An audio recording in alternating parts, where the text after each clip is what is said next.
Hey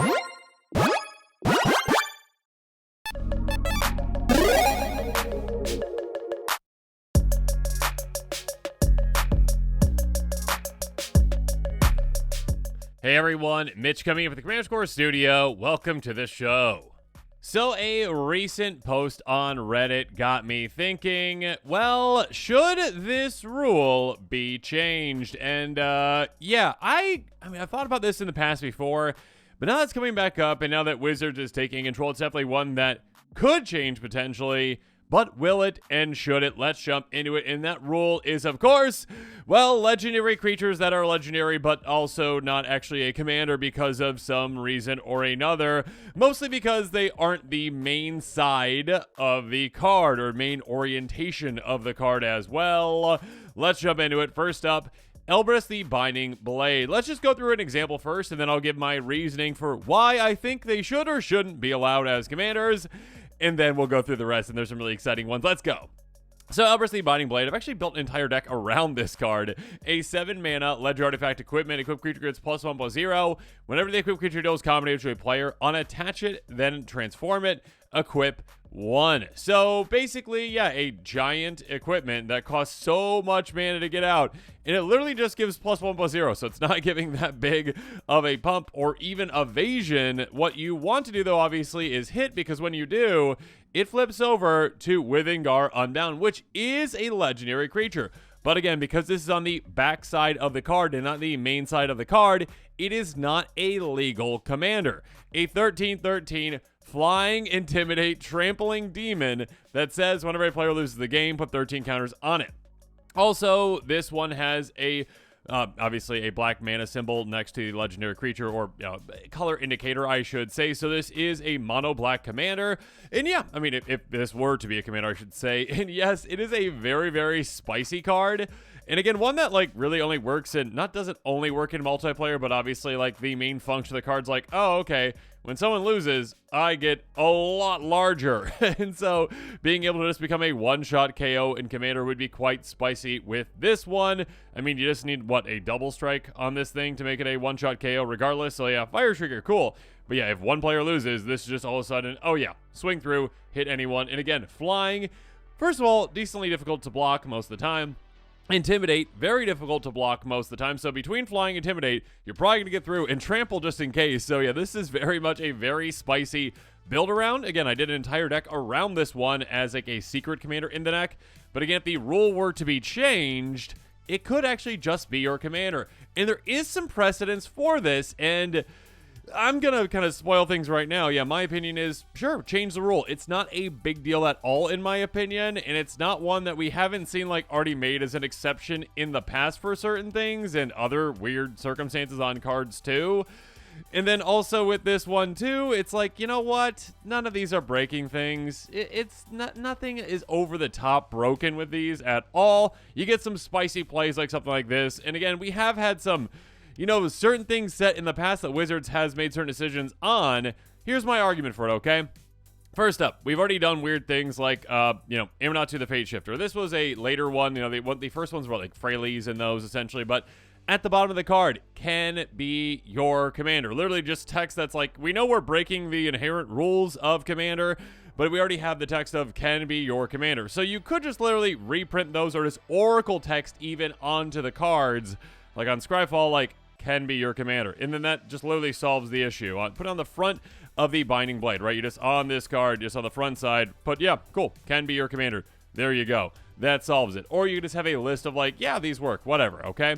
We also have had in the past where like Oracle text is just like taken as, yeah, this is just how the card is, even if it's never reprinted with that on it, like Walking Atlas. Here's something. Have you ever seen this card? Do you know there's something missing on the card very clearly? A 1/1 creature construct for 2. Tap and put a land card from your hand on the battlefield.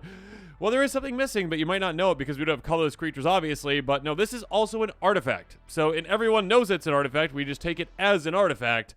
It's never been reprinted to say artifact, but its Oracle text is artifact. So, sure, even if you don't like reprint these, you can just Oracle text change. Yeah, they say can be your commander. Cool, there you go.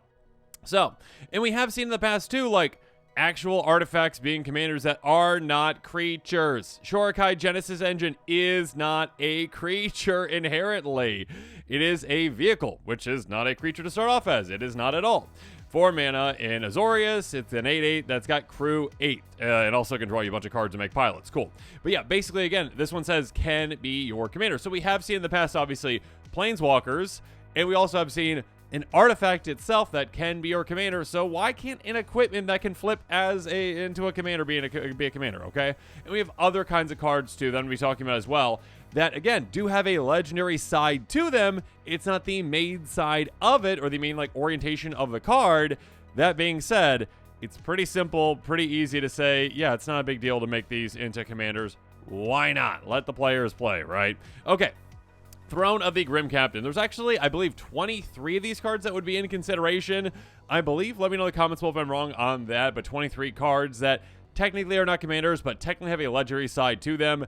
Let's jump into it. Throne of the Grim Captain. And I'm not counting, like, the fuse ones, too, like the battle, whatever, the one that's like a land, and then, like, yeah, I don't even know what that one was again. It, like, flips over, and it's like a town that's roaming. Anyways, I'm not counting those right now because that's 2 separate cards, and that'd be like partner commanders, and that would just be a different beast, okay? Anyways, Throne of the Grim Captain, Ledger Artifact for 2, tap, mill 2 cards, craft with a dinosaur, merfolk, pirate, and a vampire, so that's already spicy. I mean, first of all, just having a 2-mana mill 2 cards could be a cool build around, you know, but also being able to flip this into, well, a 7/7 with, well, it's a 7/7 Ledger, Creature, Skeleton, Spirit, Pirate. Again, it would be a mono black commander. Menace, Trample, Lifelink, Hexproof. Very cool. Whenever it attacks, each opponent sacrifice a non-land permanent. Then you may put in an exiled creature card used to craft the Grim Captain on the battlefield under control, tapped and attacking. That's quite spicy. So again, it takes a decent amount to actually be able to flip this in a decent amount of setup. And probably all changelings because there's only so many of those. One of those types to get. Here we go really quick. Dinosaur, Merfolk, Pirate, Vampire. Yeah, I mean, are there any mono black Merfolk? I'm not sure. But yeah, outside of changelings, yes. But yeah, being able to craft this could be kind of cool, like working around all of that and then flipping it and then having a pretty cool backside of it as well. Next up, we also got from, well, battles. We also have some battles that are, you know, flip commanders in a way, right? Invasion of Ikoria, Battle Siege for X, green. When it enters the battlefield, it's library, enter a grave for a non-human creature card with mana value X less on the battlefield. If you survive this way, shuffle. This is one of the more powerful ones, I would say. It's nothing we haven't seen. Like, we literally have, what is it? Oh my gosh, Naya, the chef. Someone let me know in the comments below. I'm messing up Rocco. There we go, right? Rocco can just tutor essentially any creature out of your library, essentially, right? So we've already seen this kind of a thing. And then when you take out the battle, right, you get to flip it. And we've got Zalortha, Apex of Ikoria, an 8/8 dinosaur with reach that says for each non-human creature you control, you may have that creature assign its combat damages, though it weren't blocked. So again, unlocking this legendary, you know, commander would be quite cool. And again, like an 8/8 reach, like cool, like hey, everything's a thorn elemental that's not a human. Great, being able to just say I swing through and your blocks don't matter. Who needs to do math? I just hit you and you are gone. Don't need trample either. Next up, Invasion of Segovia, a 4, it's not even toughness. What is it, like battle points? I can't remember what the name of that is. It's got 4. You hit it for 4 and it flips. Battle Siege for 3 mana in blue. Enters the battlefield, create 2 1/1 blue Kraken creature tokens with trample. Again, like literally not at all concerning as a card itself. You flip it over and we've got Catus, I think I'm saying that right, I don't know. Sea Tyrant of Segovia, a 3/3 Ledger creature serpent that says non-creature spells you cast have convoke. Beginning of your end step, untap it to 4 target creatures. That's very cool. That'd be a really cool commander to build around. And unfortunately, again, right now, I mean, here's the thing with all these. If you have a play group or people at your LGS that you play with consistently, ask them. Just ask them if they're okay with playing against this, okay? Like, as your commander. Many of them, I'm sure, would be. Like, I've previously played with, like, Inktreader Nephilim as my commander, which maybe would be a banned commander if it was a commander, but it's not a legendary creature. Regardless, just ask, okay? Many players out there are very understanding, okay? That being said, it's a rule that could be changed just to make it a lot easier for a lot of players because it's one that would not break things. Like these commanders are completely fine and would be fun to build around. Next up, Invasion of Theros. This one would be especially fun. Battle Siege for 3 mana and white. Enters the battlefield, search life for an aura, god, or demigod card, reveal it, put it in your hand, then shuffle. Cool. A nice little tutor that's specific for this kind of a build. Flips over, and you've got an Azorius commander with Afara Ever Sheltering. 4/4 legendary creature god, has lifelink and indestructible as long as you control at least 3 other enchantments. When another enchantment enters the battlefield under control, draw a card. A really cool enchantress commander that goes about it in a different way, obviously. Next up, Invasion of Old Growth. I don't know if that's the word. Anyways, a Battle Siege for 5 mana in black. Enters the battlefield, 3 damage to any other target, and you gain 3 life. Definitely not overpowered at all. Flips over, and we've got Grandmother Ravi Sangir, a 3/3 human wizard with flying, and says whenever a creature an opponent controls dies, put a counter on Grandmother Ravi Sangir, and you gain 1 life. I know nothing about the lore of all this. Why is this not a vampire? Someone explain to me. Grandmother Sangir is just a human wizard. Okay, interesting. All right, yeah, I really expect to see some lore in the comments below. Please let me know what's going on here, but it's really cool. It'll be a really cool commander. Again, like one that just starts off super small, and then all of a sudden, your bones creatures start dying. You gain life, have some gain life synergies in there, of course, but then also, yeah, you have a giant flying commander, which can be quite fun. Speaking of which, Invasion of Fiora. There we go. Battle Siege for 6 mana in black. Enters the battlefield, choose 1 or bolt throw, legendary creatures, throw non-legendary creatures. It's not like we don't already have commanders that are board wipes, okay? We definitely do. So this would be just another commander that is a board wipe, and there are certain commander playgroups that be like, maybe not that one. That being said, the backside of this card is quite fun. Marchesa is back, the Resolute Monarch, a 3/6 human noble with menace and death touch. Attacks, remove all counters to 1 target permanent. Oh my goodness. Yeah, there's a certain land out there that maybe gets ice counters on it, and maybe Merit Lage needs to be with this kind of a character because that'd be quite fun. Absolutely. Beginning of your upkeep, if you haven't been dealt combat damage since your last turn, you draw a card, lose 1 life. That's quite spicy. Some, hey, keep away, basically, like, stay away from me, don't hit me because I want to draw some cards, I'll lose life, whatever, too, okay? But yeah, it could be quite fun. Next up, and this is one where players might have, like, an issue with it because, like, Westvale Abbey would be kind of breaking the mold a bit. Like, we don't really have, like, lands in the command zone. Like, we do kind of with Arixmethes, right? I've kind of made that joke before where it's like, Arixmethes is technically a land in your command zone because when you play it, it becomes a land in the battlefield to start off with, which eventually flips to a creature. This one, changes into a creature once you lose all the counters on it. This one would be like, okay, how does commander tax work on that? Because, like, you technically don't play land, like, you don't cast lands, you don't pay the mana for lands. I mean, yeah, it can be very easy, you know, where it's just like, okay, yeah, add an additional 2. You just play your land, but you have to pay an extra 2 each time to actually get this in play each time. So, there you go. Anyways, land, tap, break us, pay 5, tap, pay 1 life, put a 1/1 white and black human creature token, player creature token on the battlefield, pay a 5 and tap, sacrifice 5 creatures, transform it, then untap it, and it flips over to Ormondal Profane Prince. Oh my goodness. 9/7 legendary creature demon, flying, lifelink, indestructible haste. Yeah, this one would be, I think, a pretty popular commander to build around. It'd be quite spicy. It'd actually be, again, quite interesting to see, like, how players play with a land in the command zone, because that's a guaranteed land drop, which would be quite nice. I mean, there's other, like, guaranteed ramp commanders. This is a guaranteed land drop, which is kind of nice. But then being able to flip it over into this, oh, by the way, yeah, mono black Voltron commander that is really hard to deal with. Swings right away, gains you life, gonna get through, and yeah, quite fun for you. So I definitely think this will be quite popular and quite fun. Moving on to another kind of commander. Ones that are creatures, but again, like, aren't technically commanders, even though the word legendary creature is on the card, so it's kind of weird. Bushy Tenderfoot, a 1/1 for a single white mana. Whenever a creature dealt damage by Bushy Tenderfoot this turn, it's been a graveyard, flip it. So yeah, you need to pump this somewhat. Unless you're going up against a 0/1, it's not going to happen. Regardless, it flips over into Kenzo the Hard-Hearted. Double strike, Bushido 2. When this creature comes blocked, it gets +2/+2 until end of turn. So yeah, I mean, how many people are going to be building on this one? I don't know. It could be quite fun, though. You know, just having, like, a double strike, 1 mana creature that you're like, oh, okay, cool. Yeah, being able to get through on opponents, hit really hard. Yeah, you can do some things with that. Maduka Gardener, a card that does see actually a decent amount of play because it has, well, it's a human monk for 2 mana in green. Tap and put a land card from your hand on the battlefield. If you control 10 or more lands, flip it. I mean, in the decks I played with it, I, like, don't want to flip it most of the time because I just want to be like, oh yeah, more lands, more lands, more lands, more lands, more lands. There you go. That being said, the other side of it could be a good win condition if this is your commander, of course. A 3/3 Dokai, Weaver of Life. Pay 6 mana in total in green. Tap, create an XX green on much creature token where X number of lands you control. Yeah, that can be quite spicy, especially with some untap effects and yeah, just other ways to just dominate your opponents with some massive elementals. Next up, Jusai Apprentice, a 1/2 for 2 mana in blue.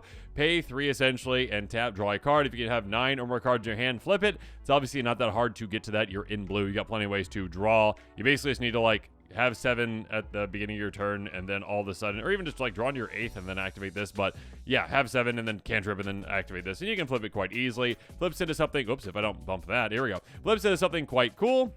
Tomia the Revealer, a 2/3, have 5 mana in blue, and tap it. Target player draws X card or X number of cards in your hand. Basically, you can double up your hand size, which is huge. So yeah, do that. Do some spicy things. Probably some untap effects as well to like untap mana dorks, untap this, do it again. Draw, have an absurd size hand. Probably have something like Reliquary Tower in play, you know, to assume that to keep all your cards in your hand. And then all of a sudden, well, yeah, just start turning this on your opponents and having them mill out. It could be quite fun. Moving on.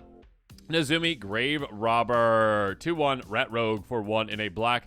Pay the exact same amount of mana. Remove target card opponent's grave from the game. If no cards are in that graveyard, flip it. So again, this is one where it's like, okay, you've got to do like a really interesting build around to like remove things out of an opponent's graveyard, get to the point where they have 1 card left and then get rid of that, or like literally wait for them, you know, like get rid of their graveyard, wait for them to like cast like 1 instant sorcery or like one of their creatures dies, and then you get rid of that, and then you flip it and it flips into Night Eyes the Desecrator, a really cool commander, a 4/2 for 5 mana in total. Put target creature card in a graveyard into play under your control. Kind of like, it's kind of like Kenny in a way, where Kenny is like basically the exact same amount, but it's like gives that creature to the player that owns it, essentially. That being said, this is like, oh, I can steal my opponent's creatures now as well. It could be quite spicy. So I do think that, again, like there are interesting designs for commanders out of these that are just like not used because they right now can't be used unless you just like ask off to the side like, hey, do you mind if I do this? Yeah. Moving on. We've got Nezumi Shortfang, a 1/1 for 2 mana in black. That also has 1 in a black. Tap. Target opponent discards a card. If they got no cards in hand, flip it, and then it flips over into Stab Whisker. If I could talk, the Odious, a 3/3. At the beginning of each opponent's upkeep, the player loses 1 life for each card fewer than 3 in their hand. Yeah, like a discard commander. I mean, there's only going to be so many players or so many kinds of playgroups that maybe want to play against this one, I would say. But it's no worse than like some Tiny Bones or that kind of stuff as well when it comes to benefiting you for forcing discard, etc. Next up, Student of Elements. It's a 1/1 for 2 mana, and that is it. But it says when it has flying, flip it. So it's basically useless on the, you know, top side. How do we describe that? The upright side. But on the other side, there we go. A 3/3 Tobita, Master of Winds, creature control flying. This is, I think, a really spicy build, kind of, where it's just like kind of sneaky, where yeah, you just have like a very simple commander that's like, yeah, do nothing. And then all of a sudden you get it flying and you give your entire team flying. You just make a bunch of maybe like low to the ground creature tokens that don't necessarily need flying, of course. And then yeah, give them some evasion with your commander. You can do some really cool things with that one. Madoka Pupil, a 2/2 for 3 mana in green. When you play a Spirit or Arcane spell, you put a key counter on it at the end of the turn. If there are 2 more key counters on it, you may flip it. And then it flips over into Ichiga, who topples Oaks, a 4/3 trampling spirit that says remove a key counter from it.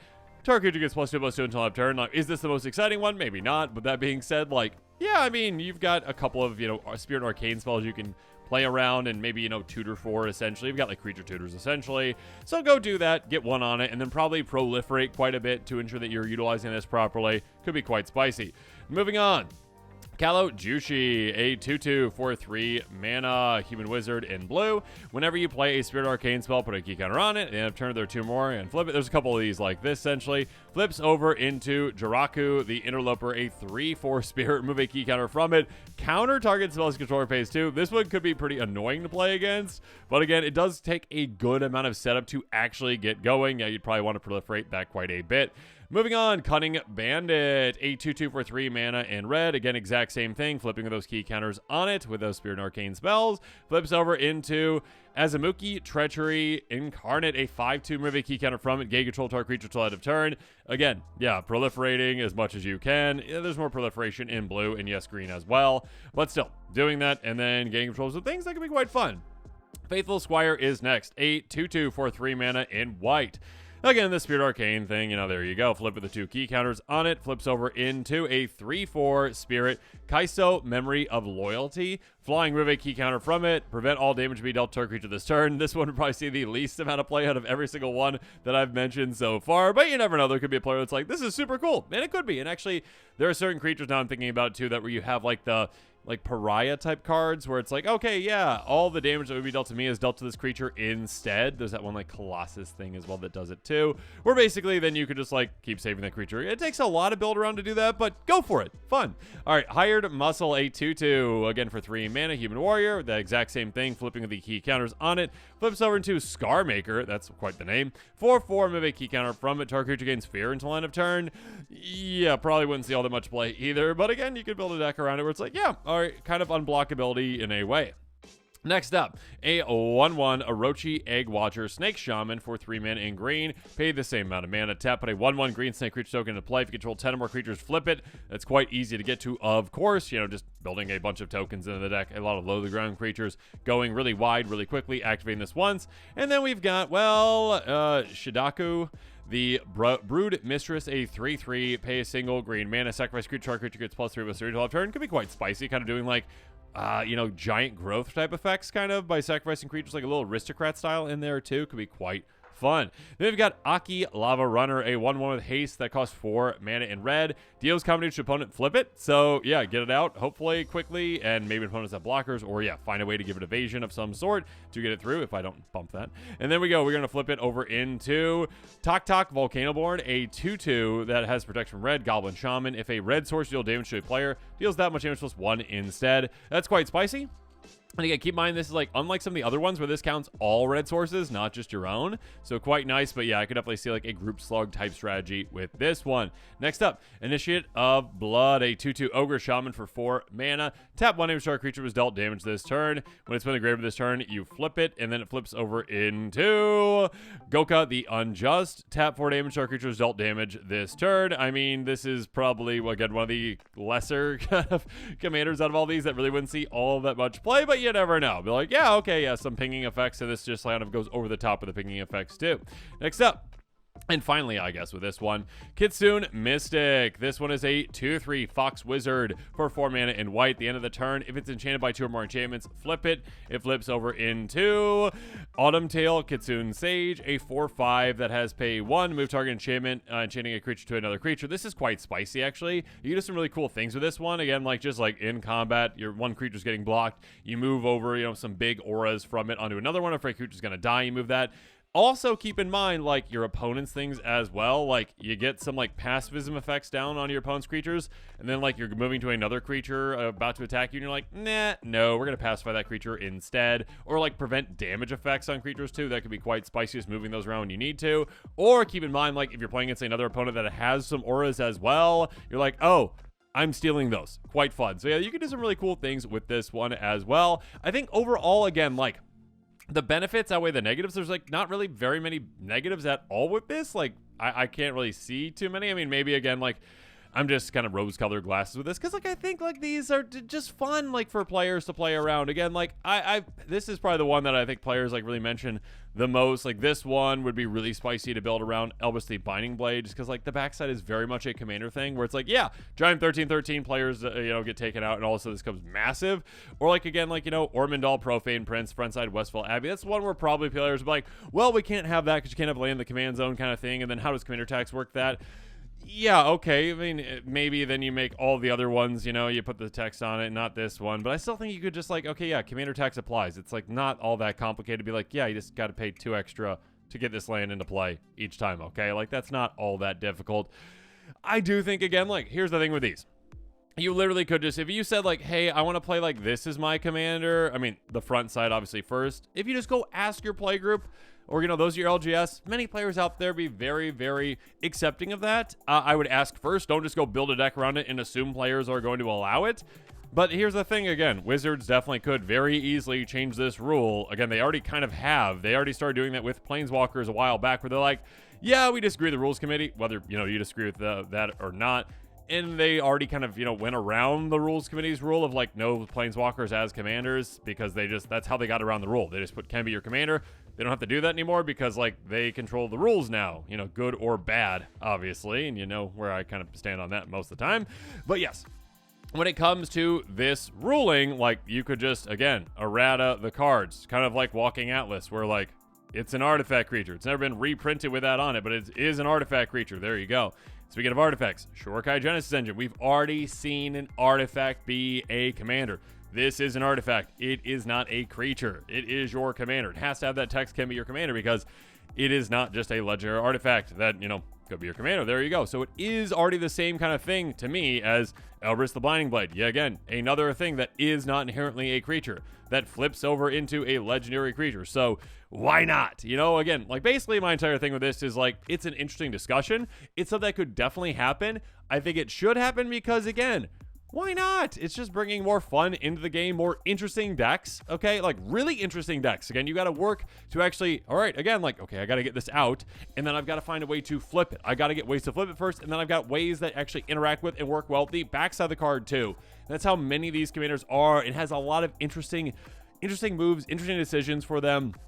Why not at the end of the day? Okay, that's my perspective, and you might disagree with that, and that's okay. But yeah, I'd love to hear from you. Let me know your thoughts on this one are, like, you know, which way do you lean? One way or the other. I can see both arguments, again, like, not trying to overcomplicate things. There's usually the argument against these kinds of things, but, like, I don't think it's inherently all that complicated personally. But again, I am a commander player that's been playing for quite some time now, so yeah, could be wrong on that. But again, it's just as simple as just what, like, can be your commander. There you go. All right, these things can be your commander.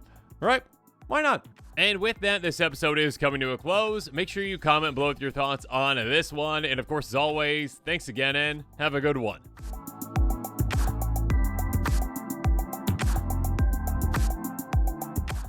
This show and episodes like this one are possible thanks to viewers like you. If you're looking for an easy way to help support this show, make sure that you like, share, and subscribe. Also, hit that bell notification icon so you don't miss any new episodes. You can also go check out our playmats and other merchandise at thecommandersquarters.com. We also have a ton of brand new t-shirt designs in stock, so make sure you check out those as well. Another easy way to support this show is with our TCG Player affiliate links. So whether you're buying a deck or individual cards, you can use this general link right here or one in the description. And the final way that you can support this show is by supporting us directly by becoming a patron. There are many benefits to being a patron, and I truly couldn't do this without all of their support.